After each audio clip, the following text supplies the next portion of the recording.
Hello and welcome to Sports Tak. और कम ही ऐसे खिलाड़ी होते हैं, क्योंकि आईपीएल की मैं पहले बात करूंगा जहां पर ऐसा लगता है यार कि यार ये हमारी टीम से चले गया। आरसीबी में पहले थे, जब वहां से गए तो आरसीबी के फैंस डिसअपॉइंटेड थे। अब सनराइजर्स हैदराबाद के फैंस डिसअपॉइंटेड हैं। लेकिन जो फैंस अभी मुस्कुरा रहे हैं और जिनके लिए वो कहते भी हैं कि मुस्कुराइए आप लखनऊ में, तो एलएसजी में शबाज भाई लेटेस्ट उनकी साइनिंग है। और इस सीज़न जो है लखनऊ सुपर जायंट से खेलते हुए दिखेंगे। और शबाज भाई, आपने तो सैयद मुश्ताक अली ट्रॉफी में जो सबसे पहले हेडलाइंस बनी वो आपके शतक की बनी कि डोमेस्टिक में ऐसा शतक किसी ने नहीं देखा था, और अगेंस्ट पंजाब, एक ऐसी टीम जो चैंपियन है और जो पूरी लाइनअप आईपीएल खेलती है। तो उसी इनिंग से शुरुआत करते हैं। क्या था 10 पर 4, किस तरीके की सिचुएशन थी? नहीं, काफ़ी मतलब विकेट काफ़ी अच्छा था उस दिन। 180 का टारगेट था हमारे लिए और मुझे था कि हम स्टार्ट अच्छा करेंगे, लेकिन हमारा स्टार्ट अच्छा नहीं हुआ। उसके बाद जो मेरा स्टार्ट अच्छा हो गया उस मैच में, जो स्टार्टिंग के 2 ओवर थे। उसके बाद मुझे काफ़ी एक्सपीरियंस हो गया अपनी बंगाल टीम के लिए इस डाउन पे खेलने का। तो बहुत अच्छा रहा लास्ट में उस मैच को मैं फिनिश कर पाया और काफ़ी अच्छा लगा उस दिन। अच्छा, ऑक्शन में हमेशा अलग अलग चीज़ें चलती हैं, ऑक्शन डायनेमिक्स डिफरेंट होते हैं। लेकिन सनराइजर्स हैदराबाद जिस तरीके की टीम वो थी और जिसका हिस्सा आप थे, और बहुत इंपॉर्टेंट पार्ट थे, क्योंकि जो हम देखते थे काफ़ी सिचुएशन में तेज स्टार्ट थोड़ा सा कोलैप्स होता था, आप आकर संभालते थे। तो थोड़ा सा एक वो जुदाई का दुख दर्द है कि यार सनराइजर्स हैदराबाद की टीम से दूर हो गए हैं। नहीं, एक सीज़न खेला मैं एसआरएच के लिए और काफ़ी इन्जॉय किया। बहुत लास्ट सीज़न देखो, आपने भी, सब लोगों ने काफ़ी इन्जॉय किया उसको। तो बहुत कुछ सीखने को मिला उस टीम से। माहौल बहुत अच्छा था टीम का, बहुत इन्जॉय किया। फाइनल भी हम लोग खेले। तो बस ये था कि एक सीज़न खेला, अच्छा खेला। अब जब नई टीम मिली है, बस उसके लिए भी हम वही मेहनत करेंगे जो लास्ट सीज़न हमने एसआरएच के लिए की। अच्छा, आपके लिए जब मैंने पहली बार ही पढ़ा था, क्योंकि पहले शुरुआत में उतनी ज़्यादा डोमेस्टिक फॉलो नहीं करते थे, धीरे धीरे डोमेस्टिक फॉलो करने लगे।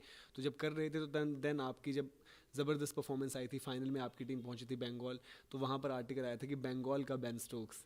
तो ऐसे कंपैरिजन, हालांकि मुझे पता है कि आपको बहुत ज़्यादा पसंद नहीं है, बट टफ सिचुएशन में जो फ्लरिश करते हो आप, वो एक चीज़ क्या पहले से ही है कि हाँ यार, जब सिचुएशन टफ लगी हो तब तो परफॉर्म करना ही करना है? क्योंकि आपकी हमेशा जो आईपीएल में परफॉर्मेंस स्टैंड आउट करी है, डोमेस्टिक में करी है, अभी हाल फिलहाल में रणजी का जो लास्ट राउंड मैच हुआ था उसमें भी आपने तगड़ी नॉक खेली, तो वो ज़्यादा आपको मोटिवेट करती हैं ऐसी सिचुएशंस?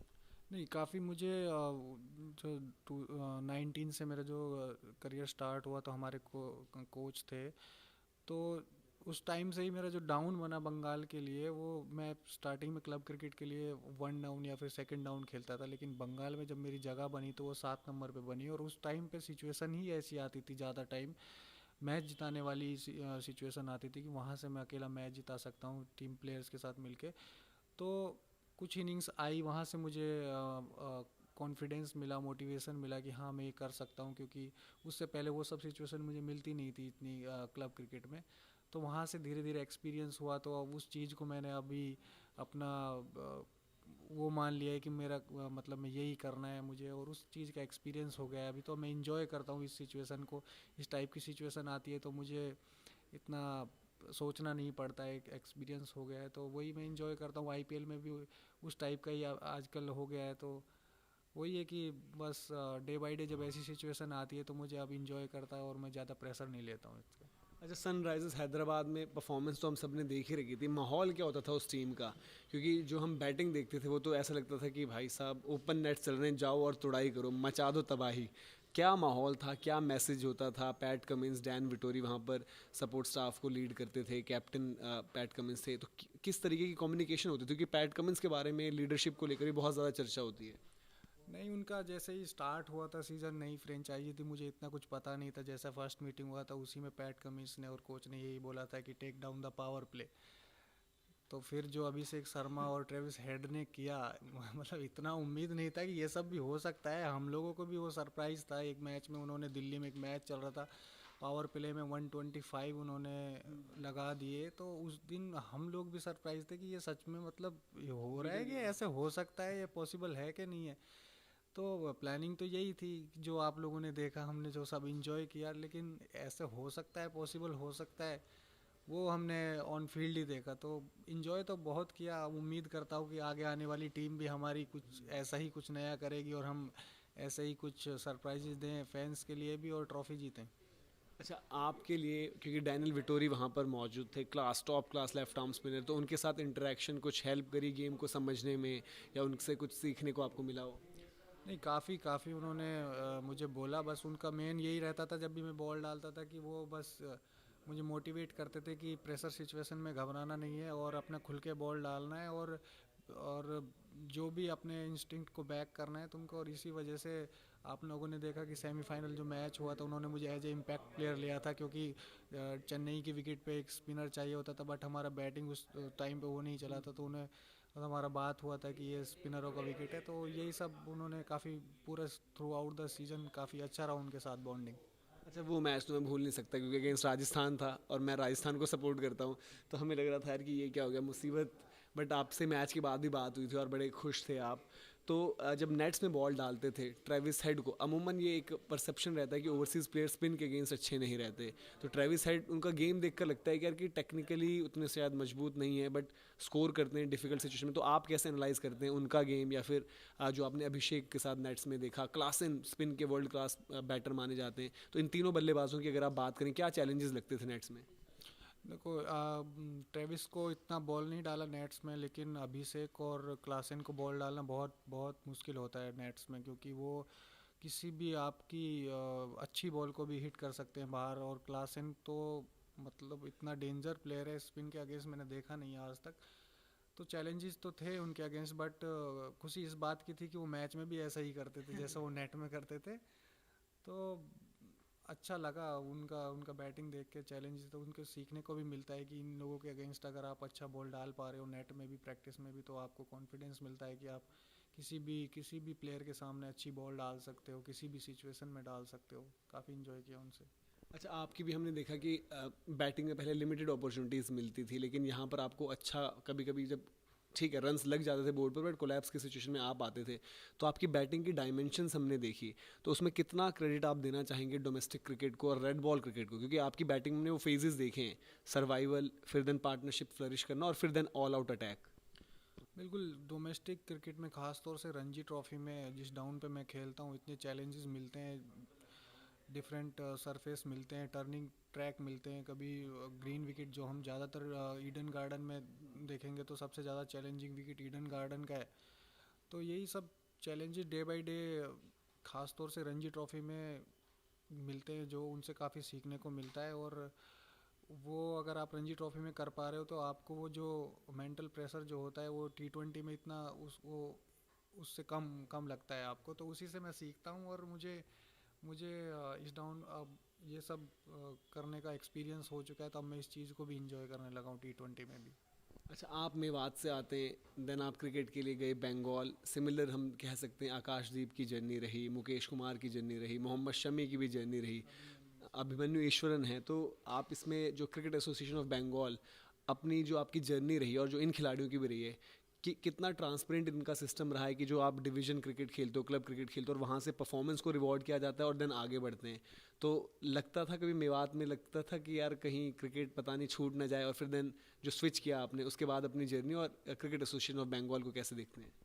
जी बिल्कुल, उस टाइम पे मैं अपना ग्रेजुएशन पूरा करने के बाद बंगाल गया था 2015 में। और मैं सच बताऊं तो मैं वहाँ पे रणजी ट्रॉफ़ी या फिर विजय हजारे कोई भी टूर्नामेंट खेलने के उस प्लान से नहीं गया था कि मैं बंगाल जाऊंगा और मैं यहाँ से रणजी ट्रॉफ़ी डेब्यू करूंगा अपना। मुझे इतना उम्मीद था नहीं कि मैं कब फर्स्ट क्लास खेलूंगा या फिर खेल पाऊंगा नहीं खेल पाऊंगा, क्योंकि ऑलरेडी 23 या 22 प्लस कर चुका था। और तो ऐसा कोई प्लान नहीं था, लेकिन मेरा फ्रेंड था प्रमोद, वो वहाँ से रणजी ट्रॉफ़ी खेला है। तो उन बस जो क्लब क्रिकेट होती है वहाँ की बेस्ट क्रिकेट होती है बंगाल में, तो मैं वो खेलने के लिए गया था। तो वहाँ परफॉर्म किया मैंने, 3 सीज़न परफॉर्म किया कंटिन्यूसली, तो मुझे चांस मिला। और मैं बहुत थैंकफुल हूँ CAB का कि उन्होंने मुझे चांस दिया वहाँ से 3 साल के बाद सीधा डायरेक्ट विजय हजारे में, क्योंकि अंडर एज क्रिकेट खेला नहीं था, और डायरेक्ट विजय हजारे रणजी ट्रॉफी में खेलना किसी भी प्लेयर के लिए बहुत डिफ़िकल्ट होता है। उन्होंने अपने क्लब क्रिकेट को रेस्पेक्ट किया और मुझे चांस दिया। और तो उनका तो हमेशा सौरव गांगुली सर उस टाइम पे प्रेसिडेंट थे, तो और हमारे कोचेस थे, मनोज तिवारी कैप्टन थे, तो ये सब लोगों ने उस टाइम पे ट्रस्ट दिखाया, तो उनकी वजह से ही आज जो कुछ भी मिला है CAB की वजह से ही मिला है। और और घर छोड़ के जाना, किसी भी बाहर स्टेट में रहना है तो किसी भी प्लेयर के लिए, किसी के लिए भी बहुत डिफ़िकल्ट होता है। बट वहाँ पे भी बहुत अच्छे लोग मिले हमारे क्लब के जो हैं पार्थोदा, उन्होंने काफ़ी हेल्प किया, सपोर्ट किया उस टाइम पे। तो इन सब की बदौलत आज जो भी मिला है उन सब की वजह से ही है जो कुछ। अच्छा, शमी भाई अभी वापसी कर लिया शमी भाई ने, तो कैसा है माहौल नेट्स वेट्स में? डर लगता है मोहम्मद शमी जब बॉल डालते हैं? और इवन आपका तो अटैक ज़बरदस्त है, आकाशदीप अभी वो ऑस्ट्रेलिया में है, मुकेश कुमार वो भी ऑस्ट्रेलिया में है, तो ज़बरदस्त फास्ट बॉलर्स की जो पेस बैटरी यहाँ पर है। और मोहम्मद शमी नेट्स में जिस तरीके से वापस आए, और ज़्यादा खूंखार हैं और ज़्यादा हंगरी हैं। शुक्र है मौसामी भाई को मैंने रेड बॉल से तो नेट में फेस नहीं किया क्योंकि रेड बॉल से तो कोई उन्हें करना चाहता ही नहीं है। अभी तो वो T20 में मैंने उनको खेला, लेकिन वो अपना प्रैक्टिस कर रहे थे यॉर्कर्स का। तो लेकिन मैं लकी हूँ कि मैंने रेड बॉल से नहीं खेला, क्योंकि जिन्होंने खेला वो बता रहे थे कि हाल उनका बुरा था। हाँ, ये हमारे लिए अच्छी बात है क्योंकि हम ईडन गार्डन में खेलते हैं, तो वहाँ पे पेसरों के लिए काफ़ी मदद रहती है। तो इसीलिए हमारे यहाँ से बंगाल से मुकेश कुमार, आकाशदीप और मोहम्मद सामी भाई, पहले अशोक डिंडा थे बीच में, बहुत अच्छी बॉल डालते थे। तो वहाँ से बॉलर्स तो निकल रहे हैं क्योंकि हम ज़्यादा ट्रस्ट करते हैं सीमिंग कंडीशंस पे। तो इसीलिए मैं उम्मीद करता हूँ कि हम आकाशदीप तो अच्छा कर ही रहा है कि और भी प्लेयर हैं हमारे, ईशान पोरेल भी बहुत अच्छी बॉलिंग डाल रहा है। तो बंगाल एक पेसर्स का गढ़ तो बनता जा रहा है। उम्मीद करता हूँ कि आगे भी हमारे एक दो प्लेयर हैं जो बहुत अच्छा कर रहे हैं, वो भी आगे, उम्मीद है कि वो भी आगे अच्छा करेंगे इंडिया के लिए। अच्छा, अब आप लखनऊ में जाने वाले हैं, वहाँ पर ऋषभ पंत आपके मोस्ट लाइकली, मतलब अभी अनाउंस नहीं हुआ बट मोस्ट लाइकली आपके कप्तान वहाँ पर रहेंगे, तो वो किस तरीके का एक एक्साइटमेंट है? क्योंकि हमने देखा कि ऋषभ पंत जब विकेट के पीछे होते हैं और स्पिनर बॉल डाल रहा होता है तो अलग ही मज़ा आता है, मन करता है कमेंटेटर्स ऑफ हो जाएं और इनकी जुगलबंदी चलते रहे कि बॉलर को ऋषभ जो कन्वे कर रहे होते हैं। कितने एक्साइटेड हैं आप ऋषभ के साथ खेलने में, क्योंकि बड़े एक्साइटिंग कैरेक्टर वो हैं? हाँ, ऋषभ के साथ तो काफ़ी अच्छा बॉन्ड है अपना, क्योंकि जब सोनेट में जब ऋषभ पंत खेलता था तो उस टाइम पे मैं भी कुछ टाइम के लिए सोनेट के लिए एक दो टूर्नामेंट खेला था, तो हम साथ में खेले थे। और काफ़ी अच्छा उनसे बातचीत होता है जब भी मिलते हैं। तो उनकी कैप्टनसी, उनके गेम के बारे में तो क्या ही बोल सकते हैं, लेकिन उम्मीद है कि अच्छा रहेगा सब कुछ। और इन्जॉय करेंगे ये सीज़न, जितना भी किया है आईपीएल में इन्जॉय किया आज तक, और आगे भी। अगर वहाँ पे आकाशदीप हैं, अभी टीममेट अब्दुल समद हैं, और उसके साथ साथ मार्करम भी हैं, और अब ऋषभ पंत भी हैं, और बदोनी, ये सब इतने अच्छे लड़के हैं, तो इनके साथ खेलने में मज़ा तो आएगा ही। अच्छा, ये as a left arm spinner राहत की बात है कि निकोलस पूरन, ऋषभ पंत और डेविड मिलर ये तीनों आपकी ही टीम में होंगे? नेट्स में ही होगी जितनी पिटाई होगी, मैच में नहीं होगी? अगर नेट में प्रैक्टिस इनके साथ अच्छे से कर लिया तो मुझे नहीं लगता कि आईपीएल में इतना दिक्कत होने वाला है, क्योंकि निकोलस पूरन, मिलर और ऋषभ पंत तीनों एक साथ, मैं तो बोल दूंगा पहले कि मुझे एक साथ ही इनकी टीम में रहना है जब भी प्रैक्टिस मैच जो आपस में होते हैं। तो अच्छा रहेगा चैलेंज, तो मज़ा तो आएगा इन लोगों के लिए। अगेंस्ट अगर अच्छा बॉल डालोगे तो आईपीएल में इतना चैलेंज मिलेगा नहीं, क्योंकि इनसे इनसे डेंजर लेफ्टी शायद ही कोई है इंटरनेशनल क्रिकेट में। जैसे ऋषभ पंत, निकोलस पूरन, जैसे मिलर, ये लोग बैटिंग करते हैं हार्ड हिटिंग। तो अच्छा है, चैलेंज तो होगा, पर अच्छा है हमारे लिए भी। लखनऊ का बड़ा बाउंड्री है और वहाँ पे रेड सोइल है, तो वहाँ पे थोड़ा ग्रिप मिलता है स्पिनर्स के लिए, तो इन्जॉय करेंगे। अच्छा, आपकी जर्नी जो आईपीएल की जहाँ से शुरू हुई आरसीबी, तो आरसीबी की क्या मेमोरीज़ हैं? और जैसे मैंने कहा कि हर जिस भी टीम से आप अभी तक जुड़े हैं उस टीम का फ़ैन तो नाराज़ ही रहता है यार कि आरसीबी में पहले आपने इतनी कंट्रीब्यूशन करी यार कि आरसीबी से क्यों चले गए, फिर हैदराबाद से क्यों चले गए। तो आरसीबी की क्या मेमोरीज़ हैं आपका? और विराट कोहली का बॉन्ड सब जानते हो, जो आपने पहले भी शेयर कर रखा है, तो थोड़ा सा अगर उस पर बताएंगे। काफ़ी इन्जॉय किया, 4 साल आरसीबी के लिए खेला। और मेरे लिए जो सबसे बेस्ट जो था वो मेरा पहला सीज़न था, क्योंकि मैं नया गया था। आईपीएल जो पहला सीज़न खेला दुबई में हुआ था कोविड में, तो काफ़ी इन्जॉय किया, क्योंकि पहली बार विराट भाई के साथ खेले थे। उस टाइम पे नई नई एक्साइटमेंट थी। और उसके बाद भी जितना भी आरसीबी के लिए खेला बहुत इन्जॉय किया, क्योंकि जो फ्रेंचाइजी, जो जो उसके फैंस के इमोशंस हैं, और टीम में भी वो दिखता है कि फैंस के लिए ऐसा नहीं है कि टीम में कुछ नहीं होता, इमोशंस बहुत होते हैं ट्रॉफी के लिए। और वही है कि उस टाइम पे काफ़ी मेहनत किया था टीम ने, क्वालिफाई किया था। लास्ट 4 साल जब मैं खेला था तो टीम ने 3 साल क्वालिफाई किया था उस सीज़न में। बस अनलकीली हम ट्रॉफ़ी नहीं जीत पाए थे। बट क्या बोल सकते हैं कि कब ट्रॉफ़ी आएगी, लेकिन नहीं आएगी जो भी है। पर प्लेयर्स के लिए, प्लेयर्स के अंदर इमोशंस बहुत है ट्रॉफ़ी के लिए, और मेहनत भी डिफरेंट लेवल करते हैं कि किस तरह से ये ट्रॉफ़ी आ सकती है। और फैंस के लिए भी बस यही था उस टाइम पे तो, कि इतना इमोशंस देखे मैंने जब 2 साल बाद दुबई से जब शिफ्ट हुआ आईपीएल वापस इंडिया में, जो चिन्ना स्वामी में खेला, वो माहौल अलग था वहाँ पे। वो दिखता है कि इमोशंस कितने बेंगलोर की टीम के लिए फैंस के।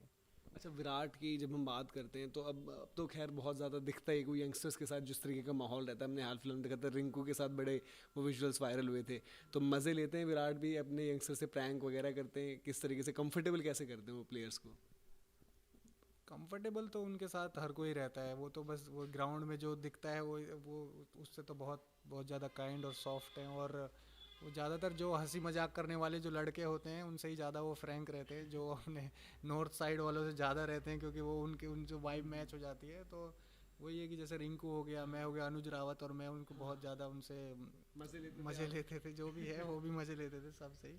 तो ऐसी बात नहीं है, बहुत काइंड और सॉफ्ट हैं वो ऑफ फील्ड, और हमेशा हेल्पफुल रहते हैं। मैं तो तब भी उनसे, मैं जब भी उनके पास जाता हूँ किसी चीज़ के लिए, जैसे मैं लास्ट सीज़न ही गया था कि वो मुझे छेड़ रहे थे, मेरा बैट फट गया तो मैंने चेंज कराया था कि क्या है बैट तो ये चेंज करा रहा है, कुछ कर तो रहा नहीं है ग्राउंड में। मैंने बोला बैट फट गया है तो आपसे लेना है, तो उन्होंने तभी बैट दिया खेलने के लिए।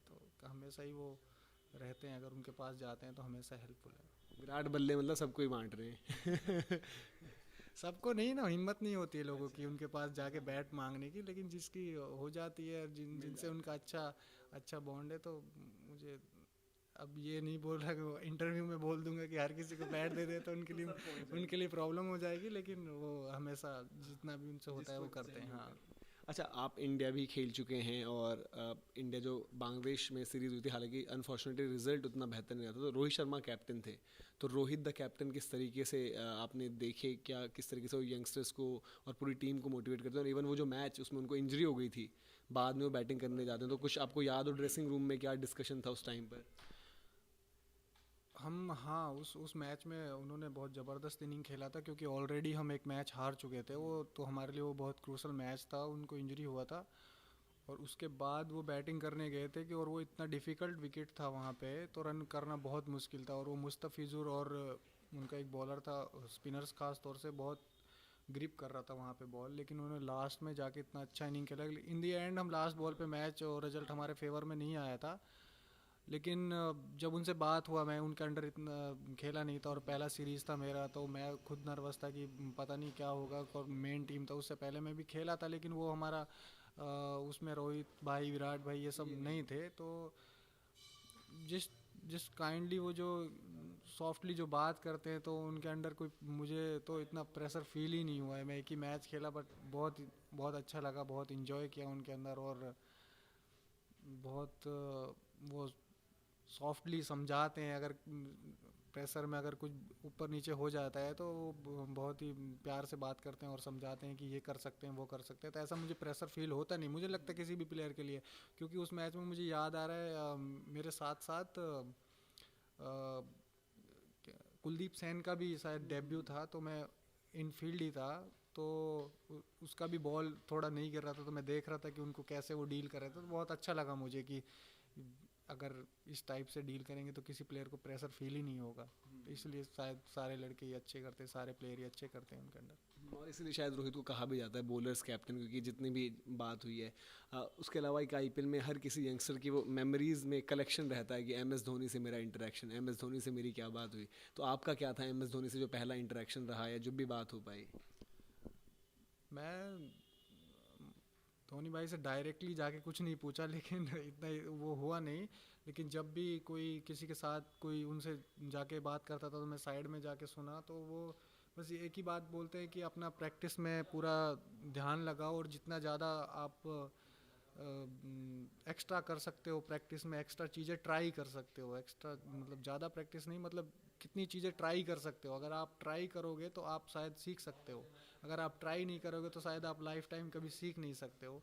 तो वो यही उन्होंने बॉलिंग के बारे में बोला था कि बॉलिंग में जितना ज़्यादा आप ट्राई कर सकते हो, आप कैरम बॉल फेंक सकते हो, ये इतना वेरिएशंस होता है, ये सब कर सकते हो। क्योंकि आप अगर आप उसको फॉर मस्ती के लिए भी करोगे प्रैक्टिस में कि चलो मुझे ये बॉल डालना नहीं है मैच में, मैं इसमें मस्ती के लिए बॉल डाल रहा हूँ कैरम बॉल, तो एक चांस है, परसेंटेज चांस है कि आप उस बॉल को शायद सीख जाओ। लेकिन अगर आप ट्राई नहीं करोगे तो आप लाइफ में कभी सीख नहीं पाओगे।